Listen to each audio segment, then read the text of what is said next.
Hello UP TET के सभी साथियों को नमस्कार। यहाँ पर हम गणित व विज्ञान के विषय क्वेश्चंस करेंगे जो कि यूपी टेट में पूछे जाते हैं।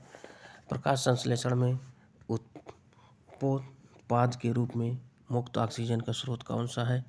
The source of oxygen liberated as by product during photosynthesis is तो glucose, water, chlorophyll, carbon dioxide. तो जो ऑक्सीजन हमारी निकलती है H2O के रूप में आती है, यानी जल के साथ आता है, तो क्या हो जाएगा? जल। रक्त व घटक है जो रक्त वाहिनियों में थक्का बनने से रोकता है। तो हमारे शरीर में रक्त का थक्का कौन सा प्रोटीन है? तो वो हिपैरी नामक प्रोटीन है जो थक्का बनने से रोकता है। लैंगरहंस की दीपिकाएँ कहाँ पर पाई जाती हैं? तो Langerhans are present in pancreas यानी अंगनाशय पर उपस्थित होती है। एंजाइम रासायनिक रूप से क्या होते हैं? एंजाइम आर केमिकली रूप से प्रोटीन क्या होते हैं? प्रोटीन होते हैं। केमिकली रूप से क्या होते हैं? प्रोटीन होते हैं। निम्नलिखित में से कौन सा विटामिन भी है? तो स्कॉर्बनिक अम्ल यानी विटामिन सी। विटामिन जो है विटामिन सी जो कि आंवला नींबू पदार्थ में पाया जाता है, यह एक क्या है? विटामिन भी है।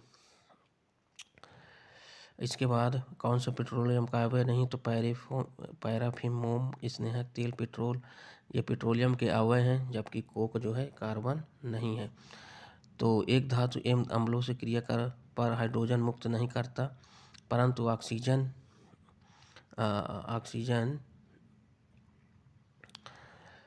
ऑक्सीजन से क्रिया करके काले रंग का यौगिक देता है। तो आपने गांव में देखा होगा कि तांबे की लुटिया का यूज होता है तो उस पर काला रंग बन जाता है, तो उस पर क्या रहता है? तो कापर रहता है। तो इसका आंसर क्या हो जाएगा?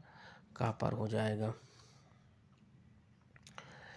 निम्नलिखित में से किन परमाणुओं की संख्या अधिकतम है? तो ऊपर वाले में देखेंगे तो जो मीथेन है 3 4 1 5 5 इसमें परमाणु है, तो इसके परमाणुओं की संख्या अधिकतम है। एथिलीन एवं एसिटिलीन का प्रयोगशाला में हम टालेन रिएजेंट के द्वारा हम जान लेते हैं कि एथिलीन और एसिटिलीन कौन सा है। OF2 की ऑक्सीकरण संख्या निकालेंगे तो ये मुक्त अवस्था में पाया जाता है। तो OF2 बराबर 0 यानी O की मान लेते हैं x और F की होती है -1 बराबर 0। तो x + 2 - 1 = 0। तो x बराबर +2 हो जाएगी, अतः इसकी ऑक्सीडेशन संख्या क्या हो जाएगी? OF2 हो जाएगी। 10 मीटर की ध्वनि तरंगों 20 संपीड़न 20 तरंगों का क्या हो जाएगा? तो इसको 20 20 40 50 करके इसका आंसर याद कर सकते हैं। कांच का अपर्तनांक यानी तो पानी के सापेक्ष कांच का अपर्तनांक क्या होगा? तो याद रखिएगा, तो पहले कांच का अपर्तनांक बटे पानी का अपर्तनांक लिखेंगे। तो कांच का अपर्तनांक 3/2 है, 4/3 है, तो 3/2 गुणे हो जाएगा। जब नीचे जाएगा 4/3 तो हो जाएगा क्या? 3/4। अतः इसका आंसर क्या हो जाएगा? 3 त्रिक 9, 4 दूना 8 हो जाएगा। ठीक है। और घरेलू वायरिंग में अर्थ वायर का रंग कैसा होता है? तो जो हरे रंग का वायर होता है यही हमारा क्या होता है? अर्थिंग वायर होता है। अब धारा संबंधी किरचॉफ कहाँ पर देंगे? धारा का रिलेशन हम आवेश से करते हैं, तो आवेश को याद रखा जाए। बाइनरी संख्या कैसे निकालते हैं? तो जैसे 1 1 0 1, तो इसमें जो है 1 × 2⁻0 प्लस फिर 0 × 2⁻2 और प्लस 1 × 2⁻3 हो जाएगी, फिर प्लस 1 × 2⁻1 2 3 4 5 हो जाएगी। जब इसको पूरा सॉल्व कर लेंगे तो इसका आंसर आ जाएगा कितना? इसका आंसर 13 आ जाएगा। अतः इसका आंसर 13 आ जाएगा, तो ये 13 के तुल्य हो जाएगी। रेशम पालन जानते हैं किसमें होता है? सिल्क फॉर्मेशन या सिल्क फार्मेसिंग सेरीकल्चर यानी सेरीकल्चर में होता है रेशम का पालन। अब आ जाइए नेक्स्ट क्वेश्चन बायोलॉजी का है।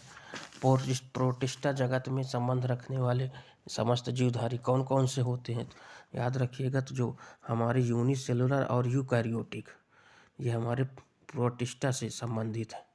ठीक है ना। तो एक कोश की और यूकैरियोटिक। निम्नलिखित में से कौन से वर्णक बीजों के अंकुरण से संबंध रखते हैं? तो फाइटोक्रोम जो पाया जाता है ये बीजों के अंकुरण से संबंधित होता है। वह ऊतक जो एक हड्डी की दूसरी हड्डी से जोड़ता है तो उसे स्नायु या लिगामेंट कहा जाता है। बीजों का जरायुज अंकुरण कहाँ पर होता है? तो ये राइजोफेरा में होता है। ऊष्मा का एसआई मात्रक मालूम ही है, जूल होगा। ठीक है, एसआई मात्रक क्या हो जाएगा? जूल। और फोर्स यानी प्रेशर और फोर्स और क्षेत्रफल में क्या संबंध होता है? तो प्रेशर कब लगता है? जब बल लगाते हैं। और बल कहाँ लगाते हैं? वो जितना एरिया होगा तो फोर्स बराबर F/A हो जाएगा। तो यहाँ पर हम इस प्रकार इसको प्रदर्शित करते हैं। अब यहाँ पर सवाल दिया है 5 सेकेंड में एक वस्तु का संवेग 10 मात्रक से बढ़कर 25 मात्रक हो जाए, 10 से 25 हो जाएगा। तो इसका मतलब हुआ कितना? 15। ठीक है ना। P बराबर क्या हो जाएगा? P बराबर अच्छा, कार्य बल W बराबर P/T कर देंगे। इसका सूत्र लगेगा तो क्या हो जाएगा? W बराबर P/T हो जाएगा। तो 25 से 10 हो जाएगा तो 15/5 हो जाएगा। तो मानते हैं 15 हो जाएगा। तो इसका आंसर कितना आ जाएगा? 3 हो जाएगा। ठीक है, आगे आते हैं। खाना बनाने के बर्तन में अभ्रक का उपयोग होता है, क्योंकि जानते हैं आपके अभ्रक का क्वालिटीज़ क्या होती है। तो अभ्रक क्या होता है? Good conductor of heat but bad conductor of electricity, यानी ऊष्मा का सुचालक तथा विद्युत का कुचालक होता है। पृथ्वी के चुंबकीय ध्रुव का नमन कोण कितना होता है? तो इसको भी याद रखिएगा, 90 डिग्री होता है। कितना होता है? 90 डिग्री हो जाता है। पृथ्वी रबर का एकलक मोनोमर कौन सा होता है? तो आइसोप्रीन को याद रखिएगा। सार्वत्रिक कथनांक वाला एक एन पेंटेन होगा। एरोमेटिक के अणुओं में पाई इलेक्ट्रॉनों की संख्या ज्ञात करने के लिए हम किसका प्रयोग करते हैं? तो इसको याद रखिएगा, 4n+2 का सूत्र का प्रयोग करते हैं। रदरफोर्ड के अल्फा कण का प्रकीर्णन किसके द्वारा किया गया था? तो याद रखिएगा, जब रदरफोर्ड ने अल्फा कण का प्रकीर्णन किया तो उन्होंने नाभिक की खोज की थी। किसकी खोज की थी? नाभिक की खोज की थी। कौन सा विषमांगी मिश्रण नहीं है? तो याद रखिएगा, हवा एक समांगी मिश्रण होता है, तो हवा विषमांगी मिश्रण नहीं है। अब हम यहाँ से मैथ के क्वेश्चन शुरुआत करेंगे। ये मैथ पोर्शन आ जाएगा। एक धार्मिक आयोजन में स्त्रियों और पुरुषों की संख्याओं के अनुपात 3:2 था, तो 120 तथा पुरुषों के आने से अनुपात उलट गए, स्त्रियों की संख्या कितनी हो जाएगी? तो अब इन सवालों को कमेंट बॉक्स पर कमेंट्स करिएगा। हम यहाँ पर सुपर फास्ट क्लास चला रहे हैं तो यहाँ पर सीधा आंसर ही बताएंगे। तो फीमेल बटे मेल कर करके आंसर करके तिरछक गुणा करा देंगे तो x बराबर 8 आ जाएगा। तो जो होगा इसका आंसर पुरुषों के आने के अनुपात उलट गया, तो जब ये उलट जाएगा तो इसको सॉल्व करेंगे तो इसका आंसर 24 आ जाएगा। 3 शून्य वास्तविक ABC के लिए A बराबर 2, तो A का मतलब हो गया कितना? 2 के हम यहाँ पर वैल्यू भी रख सकते हैं। A का मान 2 रख लेंगे, B का मान 3 रख लेंगे, C का मान 4 रख लेंगे और इसके बाद 2A माइनस का 3B + 5C/K में रख देंगे तो हमें K का मान 15 प्राप्त हो जाएगा। इसके बाद ये कहता है A माइनस भी A हो तो A कामन, ये जो उल्टा टोपी होती है इसका मतलब होता है कि इन दोनों में कामन कौन होगा? एक मतलब A और B में कामन कौन होगा? तो यहाँ पर A और B में कोई कामन नहीं होगा, इसलिए और जब कोई कामन नहीं होता तो हम वहाँ पर फाई समुच्चय का प्रयोग करते हैं। इसके बाद आ जाओ, दो क्रमागत पूर्णांक संख्या B² - 4AC है। ये द्विघात समीकरण दिया गया है तो B² - 4AC दिया गया है तो इसका आंसर आ जाएगा कितना? आ जाएगा पूर्ण संख्या है तो B² - 4AC, तो इसका सीधा आंसर आ जाएगा 1, यानी अल्फा बराबर से इसे ज्ञात किया जा सकता है। दो संख्याओं का मासा और लासा इतना इतना है। एक संख्या तो इसमें सूत्र लगाना, पहली संख्या गुणे दूसरी संख्या लासा गुणे मासा, तो इसका आंसर आ जाएगा कितना? 221 आ जाएगा। एक सर्वेक्षण प्रेक्षणों की संख्या 40 यदि प्रथम 10 परीक्षण के 4.5 है तथा शेष का माध्य 3.5 है तो पूरे सर्वेक्षण का माध्य ज्ञात कीजिए। ये समांतर माध्य, ये जो है अर्थ समांतर माध्य नामक चैप्टर से है, वहाँ से सॉल्व करेंगे तो इसका 3.75 आंसर आ जाएगा। 14 सेंटीमीटर कोर वाले एक ठोस घन से अधिकतम आयतन का एक लंबवृत्तीय बेलन काटा जाता है तो बेलन का संपूर्ण पृष्ठ ज्ञात कीजिए। तो अब इसमें बेलन का संपूर्ण पृष्ठ का सूत्र लगा देंगे, वैल्यू रख देंगे तो इसका आंसर कितना आ जाएगा? 924 सेंटीमीटर क्यूब आ जाएगा। 50 संख्याएँ दी गई हैं, इन संख्या को हर संख्या से 53 से घटाया जाता है और प्राप्त समांतर माध्य 3 - का 3.5 है तो दी गई संख्याओं का माध्य ज्ञात कीजिए। तो पहले जो घटाया जाता है, पहले दोनों का गुणा करा लेंगे 53 और 3.5 का, फिर 50 संख्याएँ दी गई हैं माइनस कर देंगे तो इसका आंसर आ जाएगा 56.5 आ जाएगा। फिर इसके बाद माध्यांक दिया गया है, आरोही क्रम में दिया गया है, तो x का मान पूछा है। तो 1 2 3 4 5 6 7 8 9 10 यानी n बराबर 10 दिया गया है, यानी कि ये माध्यिका जो है सम वैल्यू है। तो सम वाला सूत्र लगा देंगे, n/2 में पद का मान प्लस n/2 में प्लस 1 में पद का मान 2 कर देंगे तो सूत्र वैल्यू रख देंगे तो इसका आंसर 20 आ जाएगा। इसके बाद एक मैदान को 44 गाय 9 दिन में चरती हैं और तो पूछा है कि इस मैदान में कितनी कम ज़्यादा गाय 12 दिनों में चर लेंगी। तो इसके हो जाएंगी 11 गाय। a प्लस 2 a प्लस अविभाज्य है तो a का मान कितना हो जाएगा, a का मान 1 हो जाएगा। 4 अंकों की बड़ी से बड़ी संख्या ज्ञात कीजिए पूर्ण वर्ग हो तो 9801 हो जाएगी। x की पावर 13 में x माइनस भाग कीजिए तो शेष क्या आएगा, शेष 2 बचेगा। a कामा b बराबर है किसके है, a के है यदि समुच्चय सी के अतिरिक्त उप समुच्चय हो तो।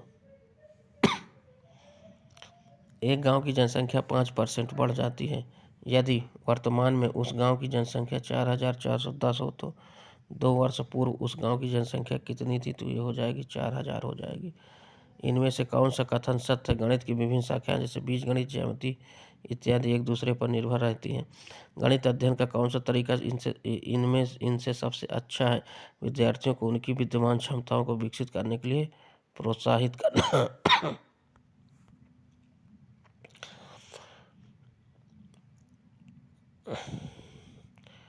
ए बराबर एक्स सच दैट एक्स जो है बिलो का एक अक्षर है एवं बी बराबर x such that x WOOE का एक अक्षर है। तो सी बराबर -3 के उपसमुच्चयों का सूत्र होता है 2 की पावर n।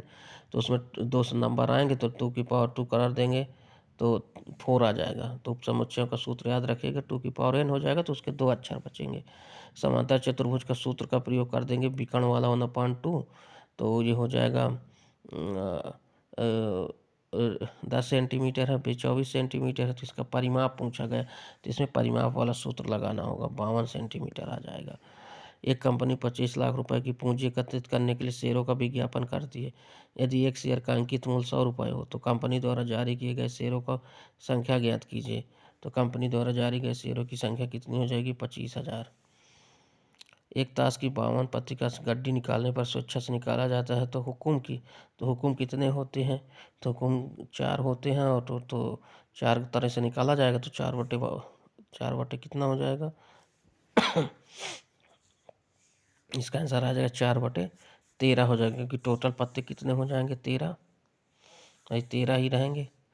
4/13 निकालेंगे तो इसने पूछा है कि क्या प्रयुक्ता है कि पत्ता हुक्म का हो या इक्का हो। ये भी ध्यान दीजिए हुक्म का हो या इक्का हो।